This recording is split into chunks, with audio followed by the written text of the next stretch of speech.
Hello guys, welcome to Elite Chess Premier League. By 1996, Garry Kasparov wasn't just a world champion. He was a force of nature. He hadn't lost a game with the white pieces in over 10 years. But in a small Spanish town called Dos Hermanas, a young Vladimir Kramnik was about to do the impossible. Today we're looking at a masterpiece of tactical violence, Kramnik's Immortal. We start with the semi-Slav, one of the most combative responses to the Queen's Gambit. Black builds a triangle of pawns to create a rock-solid center.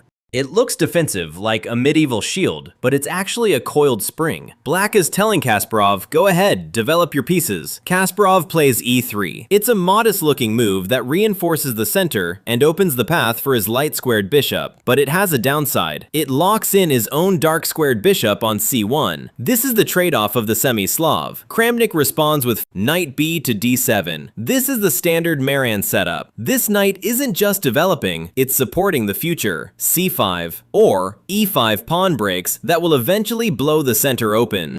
White plays bishop d3, which is the classic Maran. It's an invitation to a fight. White develops the bishop, but allows black to take on c4 with a gain of time. Kramnik takes on c4, forcing the bishop to move twice and immediately kicks it with b5. This isn't just a pawn push. It's clearing the way for the light-squared bishop to dominate the long diagonal from b7. Now the tension peaks.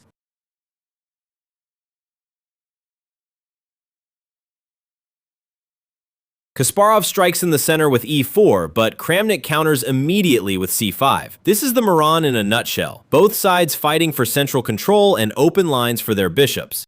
White attacks the e6 pawn playing d5. Black counterattack and attacks the white bishop by playing c4. White defends their bishop. Now black brings out his queen in the game and gaining solid diagonal. Here, Kasparov unleashes a rare and aggressive idea, knight d4. He's immediately putting massive pressure on the e6 pawn. Usually, players go for more standard development, but Kasparov wants to crack Kramnik open right now. Kramnik isn't rattled. He plays knight c5, perfectly defending e6 while simultaneously attacking the e4 pawn. Kasparov plays pawn to b4. Kramnik ignores the threat for a moment, clearing the files with c takes b3, and after a takes b3, he counterattacks with b4. He's telling the world champion, if you attack my knight, I'll attack yours. The tension is screaming. Both players are walking a tightrope where one single slip means instant defeat. Kasparov moves his knight to the rim with knight a4, thinking he's stabilized the position. And right here, the Immortal begins. Knight takes e4.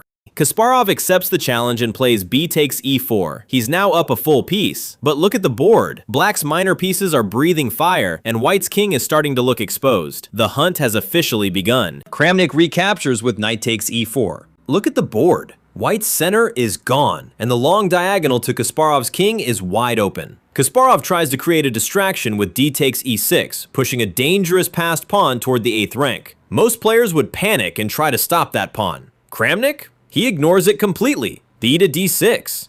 This is cold-blooded. Kramnik isn't playing for a draw or a material advantage. He's playing for the king. He's aiming his snipers directly at the g3 and h2 squares. Kasparov realizes he's in trouble and tries to trade off pieces with e takes f7 check, then queen takes f7. But the pressure only grows. Kasparov tries to kick the knight with pawn to f3, and Kramnik slides his queen to h5, threatening a devastating mate on h2. Kasparov is forced to play g3. Now Kramnik castle and leaves their knight on e4. Kasparov finally eliminates the knight with f takes e4, but Kramnik's queen penetrates to h3. Kasparov plays knight f3, a move that looks like a solid defense. In any other game, white might be winning here. He's up massive material and seems to have covered the mate. By playing bishop takes g3, Kramnik forces white to either accept the sacrifice and open the g file and h file, or allow the bishop to punish on the king side. He sees Kramnik's bishop on g3, but he knows if he takes it with h takes g3, his king is dead after queen takes g3 check and bishop takes e4 check. He tries to be clever. He plays knight to c5, attacking Kramnik's bishop simultaneously. It's a counterstrike meant to silence the attack. But it's a fatal mistake. Kasparov was too hungry for material here and missed the saving defensive path, queen e2, which could have held the balance.